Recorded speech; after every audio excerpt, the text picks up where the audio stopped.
Napoleon could not invade Britain. After Trafalgar, the French Navy could no longer challenge the Royal Navy at sea. So the Emperor decided to defeat Britain with another weapon. Not an army, not a fleet. Trade. In 1806, Napoleon tried to cut the British Isles off from the European market.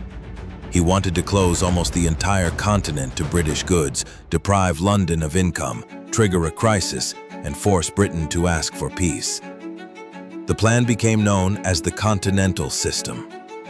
But instead of breaking Britain, the blockade dragged Napoleon into Portugal, Spain, Russia, and eventually into wars his empire could not survive.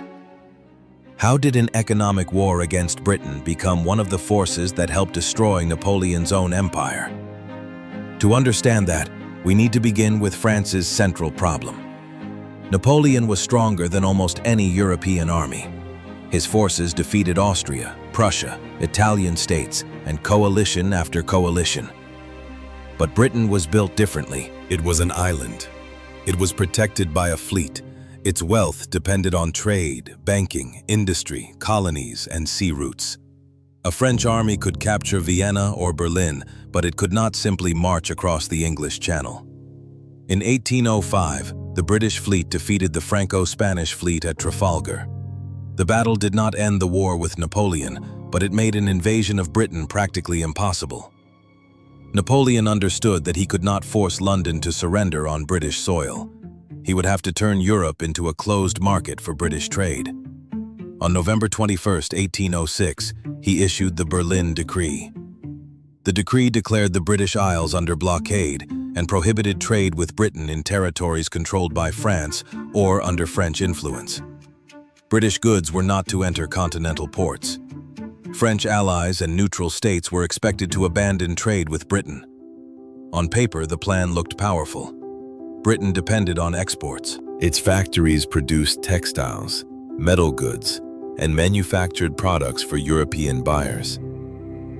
If European ports closed, British warehouses would fill with unsold goods. Workers would lose employment, state income would fall, and the government would lose the ability to finance war. But the plan had a fundamental problem. Napoleon was trying to blockade a state that controlled the seas. Britain replied with its orders in council. Neutral ships were required to call at British ports, obtain licenses, and pay duties before sailing to European ports. Britain used its navy to turn the sea into its own trading network. Two powers were now trying to restrict neutral trade from opposite directions. France threatened to seize vessels that cooperated with Britain. Britain threatened to seize vessels that attempted to trade with France without British permission. For American, Scandinavian, Spanish, Portuguese, and other merchants, this was not an ideological dispute. It was a risk of losing a ship, a cargo, and an entire business. Napoleon tightened the system through the Milan Decrees of 1807. Ships that obeyed British regulations or called at British ports could be treated by France as enemy vessels and seized. He wanted trade with Britain to become so dangerous that the continent would abandon it. But trade does not disappear simply because it is banned. It changes routes. Smugglers find small harbors. Merchants use neutral flags. Cargoes are transferred in other ports. Papers are forged. Local officials look away. People who want coffee, sugar, cotton, dyes, colonial goods, and British manufactured products are willing to pay more to get them. The more Napoleon tried to close Europe, the more people could profit from bypassing his rules. That does not mean the blockade had no effect on Britain. It caused real problems. Some industries suffered. Unemployment and social tension grew, especially during years of poor harvests and economic crisis. But Britain was not only a European state. It looked for markets beyond the continent, in the Americas, the Mediterranean, Asia, the colonies, and neutral countries. Its fleet protected commerce, and its financial system allowed the government to borrow money and subsidize France's enemies. While Napoleon demanded that Europe close its ports, Britain used global markets and sea power to survive the pressure. The Continental System also harmed much of Napoleonic Europe. Ports lost trade, merchants lost income, industries dependent on sea imports faced shortages, consumers paid more. French allies were required to obey rules that often conflicted with their own economic interests. Napoleon wanted to turn Europe into one economic weapon, but Europe was not one state. It was made of kingdoms, principalities, port cities, local elites, smugglers, officials, and merchants with interests of their own. For the blockade to work, Napoleon had to control every major port, every border, and every ally. That meant economic policy increasingly required military force. Portugal became one of the first serious tests. Portugal had a long alliance with Britain and depended on maritime trade. Napoleon demanded that it close its ports to British ships. Lisbon tried to maneuver, unwilling to submit fully to either France or Britain. Napoleon refused compromise. At the end of 1807, French troops marched through Spain and invaded Portugal. The Portuguese royal family fled to Brazil under British naval protection. At first, this looked like a victory for the Continental System. Napoleon gained access to Portuguese ports. But to control Portugal, France had to bring an army into Spain. Spain became a trap. In 1808, Napoleon intervened in Spanish dynastic politics, placed his brother Joseph on the throne, and encountered mass resistance. The Peninsular War became a long struggle between the French army and Spanish forces, guerrillas, Portuguese troops, and Wellington's British army.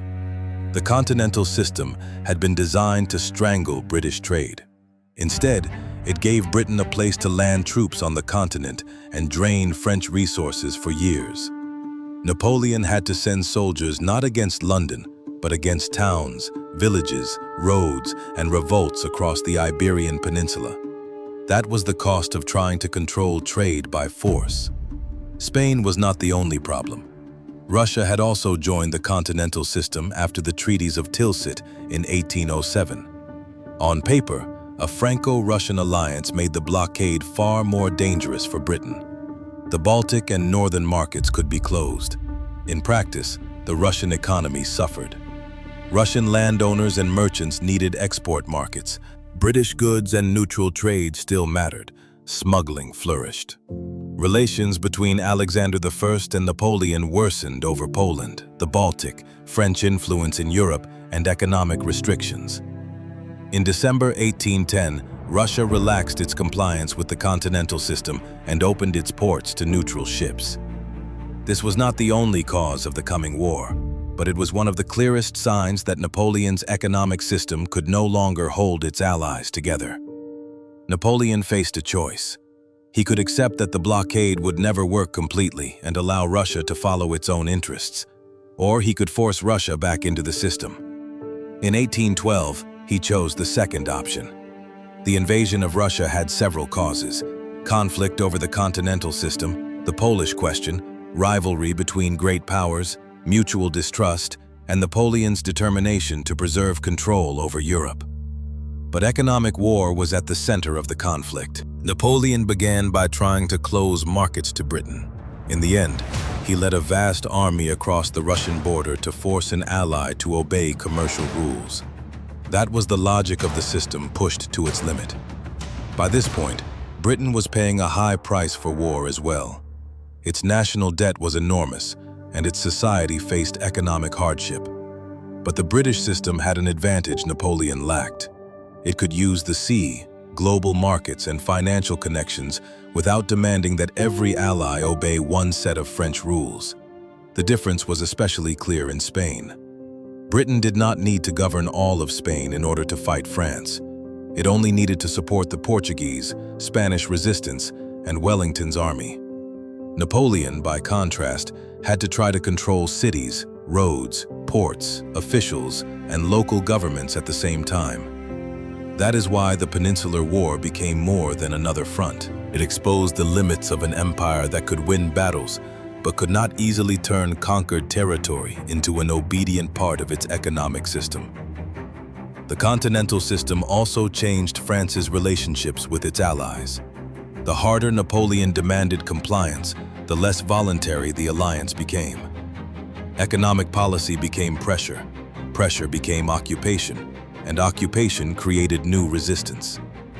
After the catastrophe in Russia, the French Empire lost much of its military strength.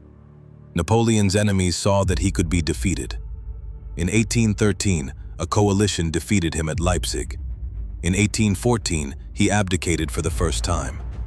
The Continental System was not the only cause of Napoleon's fall. It would be false to say that the blockade destroyed him by itself, but it magnified nearly every weakness in his empire. It pushed him to expand control over Europe. It angered allies. It damaged ports and continental economies. It brought French troops into Spain. It intensified conflict with Russia. It turned commercial warfare into a series of military obligations France could not carry forever. The blockade also revealed the difference between a land power and a sea power. Napoleon could order ports closed, but he could not inspect every mile of coastline every day. Britain, by contrast, could not easily defeat France on the continent alone, but it could protect trade routes, seize colonies, move goods, and support allies with money. British credit was part of the war as much as British ships. London borrowed, raised taxes, and paid subsidies to Austria, Prussia, Russia, and other states willing to fight France. Napoleon won campaigns. Britain helped coalitions survive defeats and raise new armies. The Continental System was meant to stop that mechanism. But to do so, Napoleon had to deprive Britain not of one market, but of nearly all markets at the same time. That never happened. British merchants found routes through neutral ports, colonies, and new markets. In Europe, smuggling was not a small exception. It was a permanent part of the economy. A ban made goods more expensive, but it did not make them disappear. The higher the profit, the stronger the incentive to evade the rules. Napoleon tried to answer with increasing force. French customs officers seized goods. Allies were pressured to close ports. In some places, French control expanded not because an army was needed against an external enemy, but because trade had to be policed. This changed the meaning of empire. Territories were not only allies or conquered lands, they became sections of one enormous customs line France had to guard. In Holland, northern Germany, Italy, and along the Baltic coast, local trading interests often collided with orders from Paris. Some continental industries could benefit from less British competition. Others lost access to raw materials, markets, and maritime commerce. The economic effects differed from place to place, but political resentment grew almost everywhere. Napoleon wanted allies to sacrifice their own interests for a common war against Britain. Many of them did not see that war as their own. Even France was not a completely isolated economy. It needed colonial goods, maritime supplies, and commercial connections. At different moments, the French government itself issued licenses for particular transactions and allowed exceptions. That revealed the obvious weakness. The system was too rigid to function without exceptions and too porous to truly strangle Britain. America was also caught between the two blockades. British orders in council and French decrees placed neutral vessels before an impossible choice. Restrictions on trade became one of the causes of tension between the United States and Britain that led to the War of 1812. But America was not a simple tool of either Napoleon or Britain. It was defending its own commercial interests. By 1811, both sides had begun to relax some restrictions and issue licenses. This did not end the war, but it showed that neither system of total economic isolation worked as its creators promised. For Napoleon, that reality was dangerous. If he accepted smuggling and exceptions as normal, the Continental System lost its purpose. If he demanded total obedience, he turned a trade dispute into political and military conflict with his own allies. Russia became the most important example. Russian ports and exports mattered too much for St. Petersburg to endure the restrictions indefinitely. When Alexander I relaxed compliance with the blockade, it was not merely an economic decision. It signaled that alliance with Napoleon would no longer define Russian policy. Napoleon saw this as a threat to his entire system. If Russia could openly break the blockade, other states could follow. His answer was not a new trade agreement, but a military campaign. That was the strategic trap. To win an economic war, Napoleon increasingly needed conventional war, and each new war required soldiers, money, allies, supply, and control over even more territory. The greatest irony is that Napoleon wanted to isolate Britain, but Britain used its fleet, credit, and global trade to remain in the war. It financed coalitions, it supported resistance in the Iberian Peninsula, and when the French system began to crack, Britain and its allies were able to strike decisively. Napoleon did not lose because a blockade was a foolish idea on paper. He lost because economic war required him to control too many lands, ports, allies, and trade routes at the same time. The harder he tried to close Europe, the more of Europe he had to conquer, guard, and punish. That is why his weapon against Britain became a weapon against his own empire. Was the Continental System a brilliant attempt to defeat Britain, or a strategic trap Napoleon built for himself? Tell us in the comments. Subscribe to the Box of Ages for more stories about wars, empires, and the systems behind them.